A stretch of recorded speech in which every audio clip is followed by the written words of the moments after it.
Commercial ಸಿನಿಮಾಗೆ ಏನು ಮಾಡ್ಬಿಡ್ತಾರೆ, ಒಳಗೆ ಒಂದು ಲೈಟ್ ಇಟ್ಕೊಳ್ತಾರೆ, ಬ್ಯಾಟ್ರಿ ಆಪರೇಟರ್ ಲೈಟ್, ಡೈರೆಕ್ಟಾಗಿ ಮುಖಕ್ಕೆ ಹಾಕ್ಬಿಟ್ಟು ಶೂಟ್ ಮಾಡ್ಕೊಂಡು ಹೋಗ್ತಾರೆ. ಅವು ನಾನು ಮಾಡಿದ್ದೀನಿ. ಅದು ಒಂದು ಕಾಲ. ಆವಾಗ ಫಿಲ್ಮ್ ನೆಗೆಟಿವ್ ತುಂಬ low stock, low ISO film stock ಇರ್ತಿತ್ತು. ಆವಾಗ ಈ ಹೊರಗೆ ಒಳಗೆ ಎರಡು ಮ್ಯಾಚ್ ಮಾಡೋಕ್ಕೆ ಆಗ್ತಾಯಿತ್ತು, ತುಂಬ ಕಷ್ಟ. ಆ ಥರ ಇದ್ದಾಗ ಏನು ಮಾಡ್ತಿದ್ವಿ, ಆ ಫಿಲ್ಟ್ರ್ ಅವಾಗ ನಮಗೆ ಫಿಲ್ಟ್ರ್ ಕೂಡ ಬರ್ತಿರ್ಲಿಲ್ಲ. ಎಲ್ಲ 80s ಇಂದ ಸ್ಟಾರ್ಟ್ ಆಗಿತ್ತು ಎಲ್ಲ ಮ್ಯಾನುಫ್ಯಾಕ್ಚರಿಂಗ್. ಈ ಫಿಲ್ಟ್ರ್ ಇವತ್ತಿಗೂ ಇಂಡಿಯಾದಲ್ಲಿ ಮ್ಯಾನುಫ್ಯಾಕ್ಚರ್ ಮಾಡಲ್ಲ, ಲಂಡನ್ ಮತ್ತು ಅಮೆರಿಕಾದಲ್ಲಿ ಎರಡೇ ಮಾಡೋದು ಮ್ಯಾನುಫ್ಯಾಕ್ಚರ್ ಮಾಡೋದು. ನ್ಯೂಟ್ರಲ್ ಡೆನ್ಸಿಟಿ ಫಿಲ್ಟರ್ ಜೆಲ್ಸ್ ಅಂತ, ಈಗಿನ ವೇರಿಯಸ್ ಕಲರ್ಸ್ ಇದೆಯಲ್ಲ, ದೋಸ್ ಜೆಲ್ಸ್ ಆರ್ ಹೀಟ್ ರೆಸಿಸ್ಟೆಂಟ್. ಬೆಂಕಿ ಹತ್ರ ತೊಗೊಂಡೋಗಿಟ್ಟು ಸುಡಲ್ಲ ಅದು, ಆ ಥರ ಹೀಟ್ ರೆಸಿಸ್ಟೆಂಟ್ ಅದು. ಸೊ ಕಲರ್ ಕನ್ವರ್ಟ್ ಆಗಲ್ಲ, ಲೈಟ್ ಇಂಟೆನ್ಸಿಟಿ ಮಾತ್ರ ಕಟ್ ಆಗ್ತದೆ ಆ ಥರದ್ದು.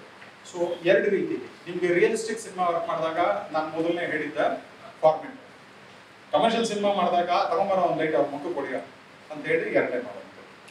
ಸೊ ನಿಮ್ಮಿಷ್ಟ, ನೀವು ಯಾವ ಚಾಯ್ಸ್ ನಿಮಗೆ, ಯಾವ ಜಾನರಿಗೆ ನಿಮಗೆ ಲೈಕಿಂಗು ಒಂದು ಇರುತ್ತಲ್ಲ. ನಿಮಗೆ ಎಲ್ಲರೂ ಹೇಳ್ತಾರೆ ಲೈಕಿಂಗ್ ಮೇಲೇನೆ ನಿಮ್ಮ ಟೇಸ್ಟು, ನಿಮ್ಮ ಲೈಕಿಂಗು ಮತ್ತು ನೀವು ಡಿಸೈಡ್ ಮಾಡಿರ್ತಾರಲ್ಲ ಬಿಗಿನಿಂಗ್ ಕಲರ್ ಪ್ಯಾಲೆಟ್ಸು ಮತ್ತು ಲುಕ್ ಆ್ಯಂಡ್ ಫೀಲ್, ಅದ್ರ ಮೇಲೆ ಎಲ್ಲವೂ ಡಿಸೈಡ್ ಆಗುತ್ತೆ.